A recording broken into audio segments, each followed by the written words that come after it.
Search and rescue dogs serve on the front lines, locating people missing after natural disasters, lost children, injured hikers, and others, being ready at a moment's notice to bravely endure the elements and save lives. Supreme Master Ching Hai, world-renowned humanitarian, artist, and spiritual teacher, speaks of her admiration and concern for these devoted canines.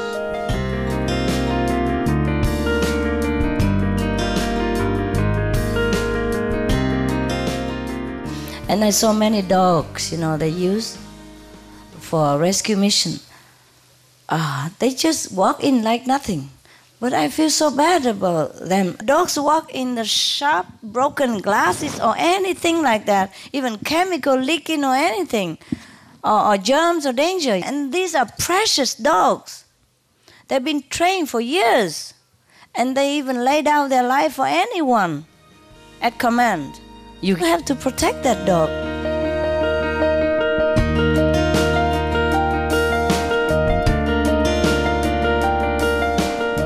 To show her loving support for search dogs and their human partners, Supreme Master Ching Hai has generously contributed more than $80,000 to search and rescue teams in 18 countries including Australia, Belgium, Canada, Chile, China, the Czech Republic, Ecuador, France, Korea, Malaysia, Nepal, New Zealand, Panama, the Philippines, Slovenia, the Netherlands, the UK, and the USA.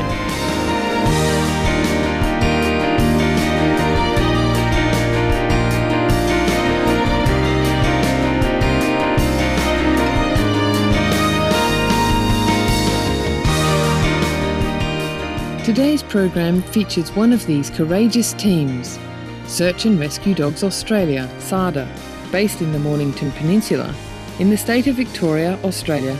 SARDA is an all-volunteer, non-profit organisation that provides professionally trained search and rescue dogs that work together with human partners to locate lost and missing persons. The group's services are provided free of charge to law enforcement agencies. On call 24 hours a day and 365 days a year, members are always ready to provide assistance. Julie Cowan is president of the dedicated organisation.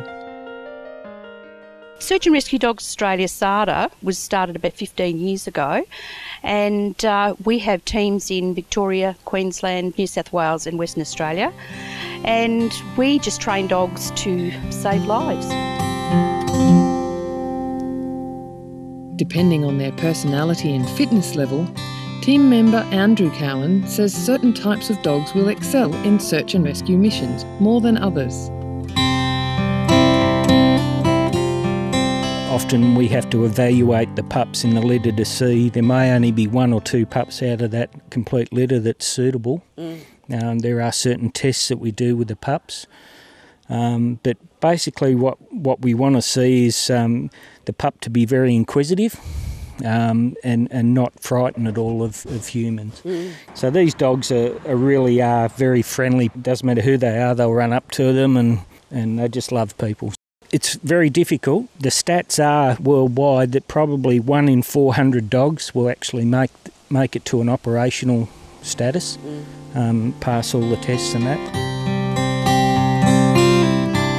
An enormous amount of time is put into diligent training in various activities, situations and search methods in preparation for missions.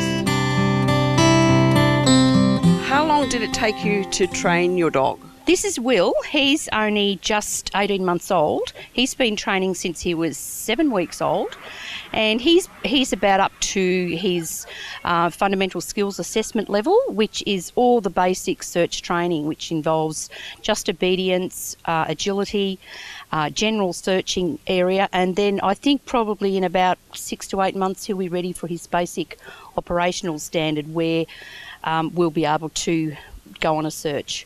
And how often do you actually train the dogs? I do something with them every day, something small. It's not necessarily a search, but it's a bonding thing. We officially train every weekend, and then we do go away for camps and do different exercises away on camps. It's a huge commitment. It takes probably around about 5,000 hours to train an operational search dog. So it's a lot of hours and a lot of commitment.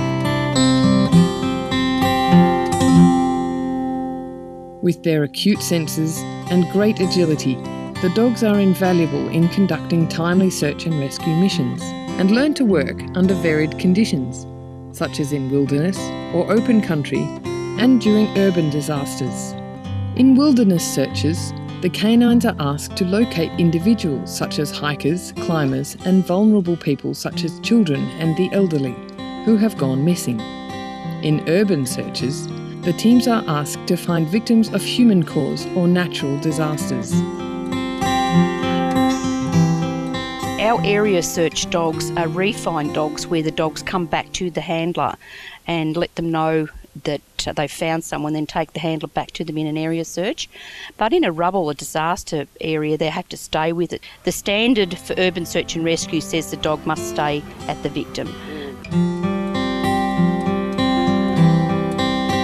A strong relationship between the dog and their human partner is essential to build a successful search and rescue team. We like to what we call imprint the pups. So virtually as soon as the pups are born, we'll take over an article of clothing that we've worn, and that'll go in the litter with all the pups, and then the pups will be attuned to our smell.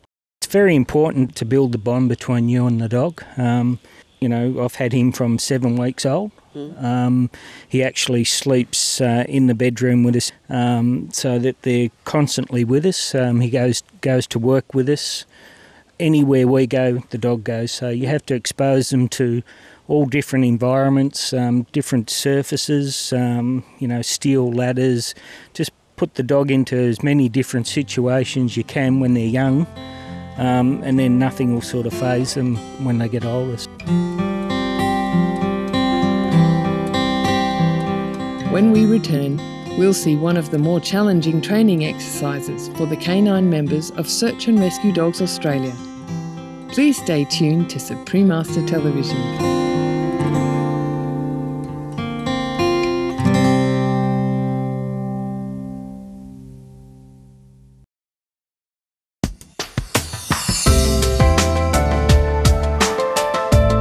Welcome back to Animal World, Our Co-Inhabitants, featuring Search and Rescue Dogs Australia, SARDA, a non-profit organisation that provides certified search and rescue dog and human teams to help law enforcement agencies in various Australian states find lost and missing persons.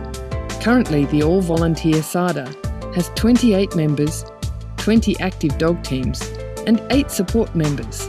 The people involved come from diverse backgrounds, professions and skill areas, an advantage that greatly contributes to the success of the group's activities. Let's now meet another brilliant canine hero and his human caregiver. This is Kuno. My husband and I joined together. We're both really interested in making a difference, and SARDA gave us the opportunity to do that with our dog as well, and ultimately hopefully save a life one day. Kuno has been training since he was about 9 weeks old. He's probably about halfway through, I'd say, so he'd probably need another year of training before he'll be qualified, I think. We'll start with baby steps usually, break down whatever task we're trying to get him to achieve into really small bits, and constantly reward him when he makes a little achievement, so that you don't throw the real big daunting task at him all at once. When we're doing the agility, we reward as we go, but when we're doing searches, he gets his toy when he finds the person he's looking for.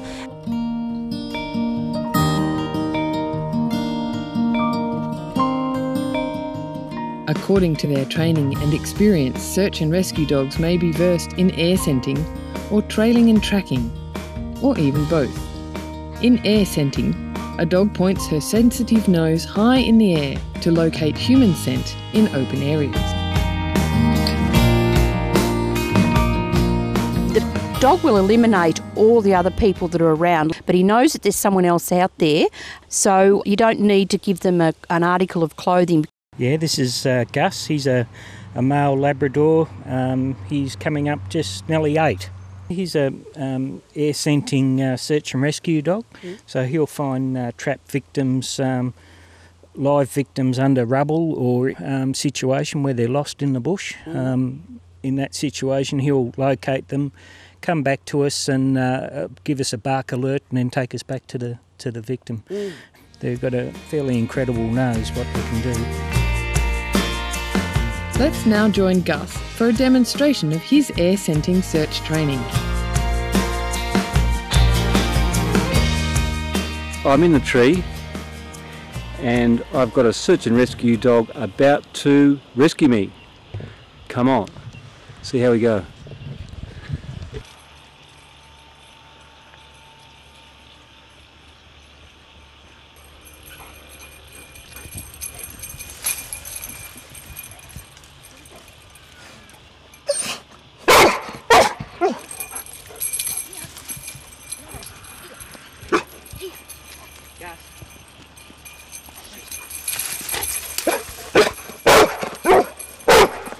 What you find? See that? That's a good lad. That's a good lad. Oh, yeah. Yeah. Hey, where is he? Hey.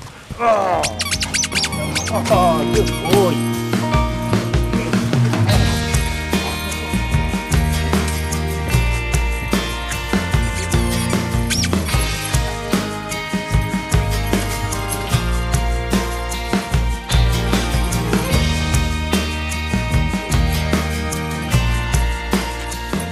Well, I've been found. Whew. Thank you. Thank you.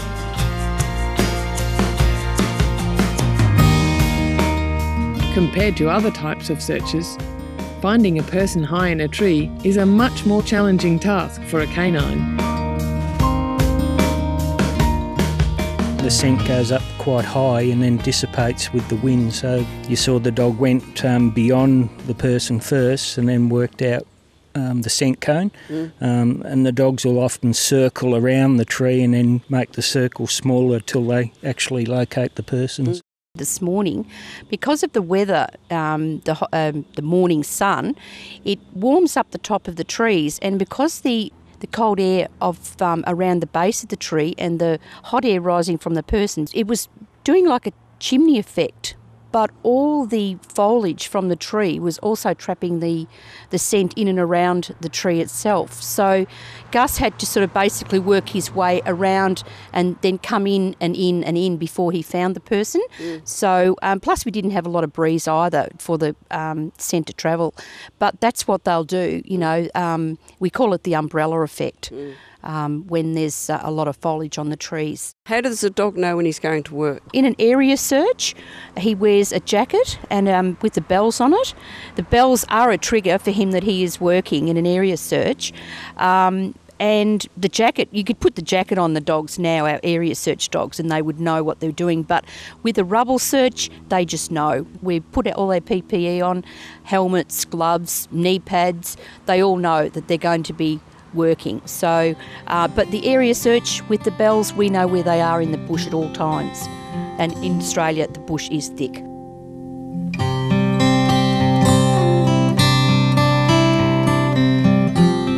During one of Australia's worst bushfires or wildfires, which seriously affected the state of Victoria in February 2009, Gus and another dog named River were sent in to help locate deceased members of disaster-stricken families. Please join us again tomorrow on Animal World, Our Co-Inhabitants, to find out more about Gus and River's gallantry. For more details on Search and Rescue Dogs Australia, please visit www.sada.net.au. Courageous viewers, thank you for joining us today on our program. Coming up next is enlightening entertainment after noteworthy news, here on Supreme Master Television. May kindness and love grow among all beings.